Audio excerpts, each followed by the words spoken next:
Film की शुरुआत होती है मंगोलिया के डिजर्ट से, जो कि ईस्ट एशिया का सबसे बड़ा रेगिस्तान है। और इस रेगिस्तान के बीचों बीच एक कंपनी आई होती है जो कि यहाँ से तेल निकालना चाहती थी, पर इनकी इन्फॉर्मेशन गलत निकलती है, यहाँ कोई तेल नहीं होता। जिसके बाद ये अब यहाँ से वापस जाने का निर्णय लेते हैं और इनको वापस ले जाने के लिए यहाँ पर एक प्लेन भेजा गया है, जिस प्लेन के पायलट का नाम फ्रैंक होता है और उसके साथ उसका को पायलट भी था। और अब सभी वर्कर्स अपना अपना सामान लेकर जहाज में चढ़ जाते हैं और प्लेन में बैठकर अपने शहर बीजिंग के लिए निकल पड़ते हैं। लेकिन कुछ ही देर बाद उनके इस सफर के दौरान एक बहुत बड़ा तूफान आना शुरू हो जाता है, जिसे देखकर फ्रैंक का को पायलट कहता है कि हमें अपने प्लेन को एक बार लैंड कर देना चाहिए और तूफान थमते ही हम दोबारा उड़ान भर लेंगे। लेकिन फ्रैंक उसकी बात नहीं मानता और इसी वजह से ये उस तूफान में फंस जाते हैं। ये रेडियो की मदद से संपर्क करने की कोशिश करते हैं पर उनका संपर्क नहीं हो पा रहा होता। इसी दौरान उनका एक इंजन भी खराब हो जाता है और अब फ्रैंक इमरजेंसी लैंडिंग के लिए तैयार हो जाता है, पर उसे आगे कुछ भी दिखाई नहीं दे रहा होता। और उनका प्लेन जैसे ही नीचे उतरने वाला होता है तो उनके प्लेन का पिछला हिस्सा एक चट्टान से टकरा जाता है और पीछे का दरवाजा खुल जाने के कारण एक वर्कर नीचे गिर जाता है, जिससे उसकी मृत्यु हो जाती है। और अब इनका प्लेन रेगिस्तान की रेत में घिसटता हुआ आगे तक जाता है और जब प्लेन रुकता है तो उसके अंदर 2 और वर्कर्स की मृत्यु हो चुकी होती है। लेकिन अब ये इस खतरनाक रेगिस्तान में फंस चुके हैं। जिसके बाद ये अपने खाने की सप्लाई को चेक करते हैं, जहाँ इन्हें पता चलता है कि इनके पास 1 महीने का खाना है। पर तभी इनमें से एक आदमी कहता है कि मैं चलकर इस रेगिस्तान से बाहर निकल सकता हूँ, क्योंकि मैंने बहुत सी जगहों पर हाइकिंग और ट्रैकिंग की हुई है। लेकिन बाकी लोग उसे समझाते हैं कि यह जुलाई का महीना है, जो रेगिस्तान में सबसे अधिक गर्म होता है और तुम इस गर्मी में जिंदा नहीं बच पाओगे। सभी उसे समझाते हैं कि तुम्हें रास्ता भी नहीं पता है, इसीलिए तुम इस रेगिस्तान में गोल गोल घूमते रहोगे। और यह बात उस आदमी को समझ आ जाती है। अब उसी रात जब ये सभी सो रहे होते हैं तो बाहर तूफान के कारण मौसम खराब हो जाता है और तभी इनमें से एक आदमी, जिसका नाम जॉन डेविस होता है, वह बाहर टॉयलेट करने के लिए निकलता है। लेकिन तभी उसका पैर एक पत्थर से टकरा जाता है, जिसकी वजह से वह रेत में लुढ़कता हुआ नीचे गिर जाता है और तूफान में अब उसे कुछ भी दिखाई नहीं देता, जिससे वह रास्ता भटक जाता है। और अब जब सुबह सभी वर्कर्स उठते हैं तो वे देखते हैं कि उनका एक साथी गायब है। वे उसे चारों तरफ ढूंढने की कोशिश करते हैं पर उसका कुछ भी पता नहीं चलता। इसीलिए यहाँ जो लेडी होती है वह पायलट के पास जाती है और उससे पूछती है कि क्या हमें यहाँ से कोई बचाने भी आएगा या नहीं। जिस पर पायलट कहता है कि इसका कोई पता नहीं, जिससे लड़की थोड़ी उदास हो जाती है, क्योंकि हम अपने रास्ते से पूरी तरह भटक चुके हैं। इसीलिए अगर हमें यहाँ से कोई ढूंढने भी आएगा तो वह हमें नहीं ढूंढ पाएगा। और अब सभी की उम्मीदें भी टूटने लगती हैं कि कोई भी उन्हें यहाँ से लेने के लिए नहीं आएगा। इसीलिए इनमें से 2 लोग यहाँ से पैदल निकलने का निर्णय लेते हैं। पर जब वे अपने साथ पानी ले जाने लगते हैं तो पायलट उनसे कहता है कि यहाँ से पानी कोई भी नहीं ले जाएगा। जिसके बाद पानी को लेकर इनके बीच झगड़ा होना शुरू हो जाता है, जिस वजह से उनका पानी भी गिर जाता है। पर यहाँ पर एक आदमी होता है जिसका नाम एलियट होता है। वह इनसे कहता है कि मेरे पास एक आइडिया है जिससे हम सबकी जान बच सकती है। मैं कई दिनों से इस प्लेन को ऑब्जर्व कर रहा हूँ कि हम इसके पुर्जों को जोड़कर एक दूसरा प्लेन बना सकते हैं, क्योंकि एलियट पहले प्लेन बनाने वाली कंपनी के साथ काम करता था। और अब सभी के मन में एक उम्मीद जागने लगती है। वे उसकी मदद करने के लिए तैयार हो जाते हैं, लेकिन पायलट उसकी बातों से सहमत नहीं होता। वह कहता है कि ऐसा करना नामुमकिन है। और अगले दिन इनमें से एक आदमी वहाँ से निकल जाता है, पर वहाँ जो लेडी होती है वह उसे ढूंढने के लिए उसके पीछे जाने लगती है। लेकिन पायलट उसे रोकता है और खुद उस आदमी के पीछे निकल जाता है। वह उस चट्टान तक पहुँच जाता है जहाँ उनका प्लेन टकराया था और वहीं पर उसे उस आदमी की लाश भी मिलती है जो प्लेन से गिर गया था। पर उसके शरीर पर उसके कपड़े नहीं होते और वहाँ पर कुछ गोलियों के कवर भी पड़े होते हैं। और तभी उसे वह आदमी भी मिल जाता है जो यहाँ से जाने वाला था और वह कहता है कि मैं इस लाश से अपनी घड़ी लेने आया था जो इसने मुझसे ली थी, पर इसके पास वह घड़ी नहीं है, जिसका साफ मतलब है कि हमारे अलावा यहाँ कोई और भी है। अब ये दोनों उस जगह पर आ जाते हैं जहाँ इनके बाकी साथी होते हैं और अब पायलट भी उनके साथ प्लेन बनाने के लिए तैयार हो जाता है। इसके बाद ये लोग प्लेन बनाना शुरू कर देते हैं। ये दिन में काम नहीं करते क्योंकि यहाँ बहुत ज्यादा गर्मी होती है, बल्कि ये रात में काम करते हैं। लेकिन इनकी परेशानी तब बढ़ जाती है जब उनका वह तेल, जिसे ये आग जलाने और प्लेन उड़ाने के लिए रखे हुए थे, उस पर वेल्डिंग करते समय चिंगारियां गिर जाती हैं और वहाँ एक जोरदार धमाका हो जाता है। हालांकि इस ब्लास्ट में किसी की जान नहीं जाती, लेकिन इनका सारा का सारा तेल बर्बाद हो जाता है। अब इनके पास उतना ही तेल बचा होता है जिससे ये बस एक बार उड़ान भर सकते हैं और यहाँ से निकल सकते हैं। अब ये लोग अब रात के बजाय दिन के वक्त काम करते हैं, लेकिन दिन में बहुत ज्यादा गर्मी होती है। फिर भी ये हिम्मत नहीं हारते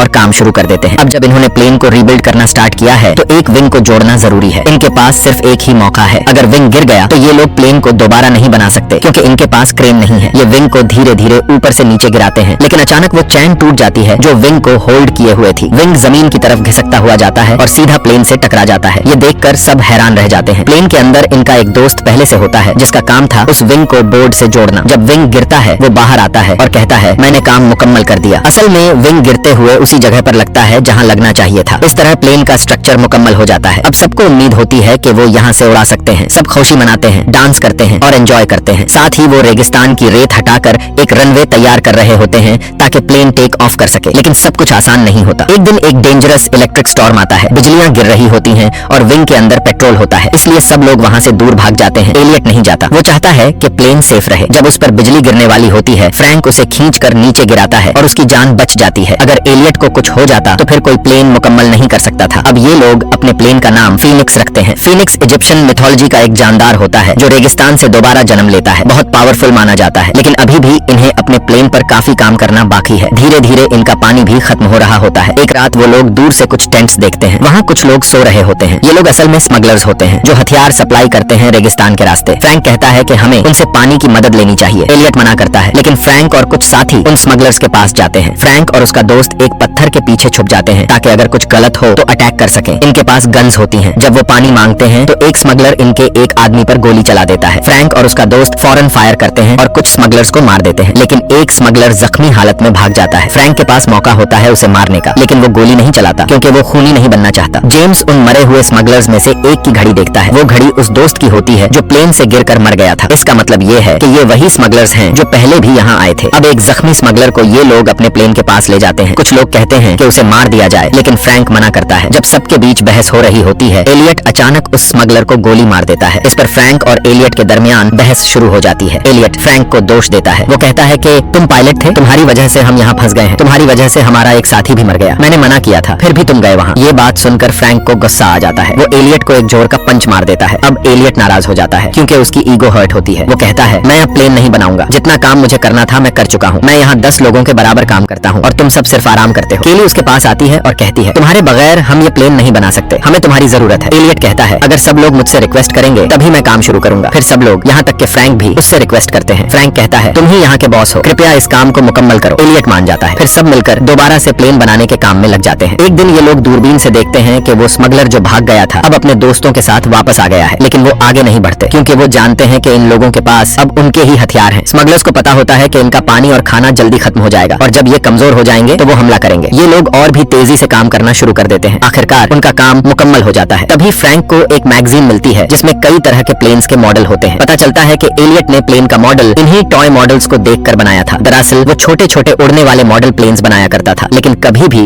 एक बड़ा रियल प्लेन नहीं बनाया। ये सुनकर सबको गुस्सा आ जाता है, खासकर अयान को। वो एलियट के सर पर गन रख देता है और कहता है, तुम हमें बेवकूफ बना रहे थे, ये प्लेन कभी नहीं उड़ेगा, तुमने पहले कभी इतना बड़ा प्लेन बनाया ही नहीं। लेकिन एलियट कहता है, मुझे यकीन है ये प्लेन उड़ेगा। हाँ, मैं छोटे रिमोट कंट्रोल्ड प्लेन्स बनाता था, लेकिन उनमें बैलेंस ज्यादा जरूरी होता है। फ्रैंक अयान को रोक लेता है। तभी तूफान आ जाता है। जब तेज हवाएं चलती हैं तो प्लेन अपने आप हल्का हल्का हवा में उठने लगता है। सब समझ जाते हैं कि ये प्लेन सच में उड़ सकता है। उनके दिलों में जो उम्मीद मर चुकी थी वो फिर से जिंदा हो जाती है। लेकिन ये रेगिस्तान का तूफान था जो प्लेन को पूरी तरह से रेत में ढांक देता है। तूफान के बाद सब उदासी में चले जाते हैं। फ्रैंक कहता है, हमने इससे मेहनत से बनाया है और हम इससे यहाँ से उड़ाकर ले जाएंगे। सब लोग मिलकर प्लेन को रेत से निकालते हैं और खींचकर उस जगह ले जाते हैं जहाँ रेत नहीं होती। वो लोग प्लेन को स्टार्ट करते हैं। प्लेन स्टार्ट होता है लेकिन तुरंत बंद हो जाता है। बहुत बार ट्राई करते हैं और आखिरकार प्लेन चल पड़ता है। प्लेन का इंजन गरजता है। स्मगलर्स इसकी आवाज सुनकर घोड़ों पर हथियार लेकर इनकी तरफ भागने लगते हैं। सब लोग प्लेन के ऊपर चढ़ जाते हैं और विंग्स से लटक जाते हैं। दरअसल इस प्लेन के डिजाइन में अंदर बैठने की जगह नहीं होती। इन्होंने एक बड़े प्लेन के हिस्से से छोटा प्लेन बनाया होता है। प्लेन रनवे पर भागता है और पीछे से स्मगलर्स गोलियां चला रहे होते हैं, लेकिन किसी को भी गोली नहीं लगती। जैसे ही रनवे खत्म होता है स्मगलर्स को लगता है ये लोग गए काम से, लेकिन अगले ही पल उनका फीनिक्स उस खाई से उड़ जाता है। सब लोग खुशी से झूम उठते हैं। महीनों की मेहनत आखिर कामयाब हो गई। इस तरह से ये लोग मौत के मुंह से उस खतरनाक रेगिस्तान से निकल जाते हैं जहाँ से बचकर निकलना नामुमकिन था। एलियट की फोटो एक मैगजीन में छपती है जहाँ लिखा होता है, नासा की नई उम्मीद, मतलब वो अब नासा के लिए काम करता है। इसी के साथ ये मूवी खत्म हो जाती है।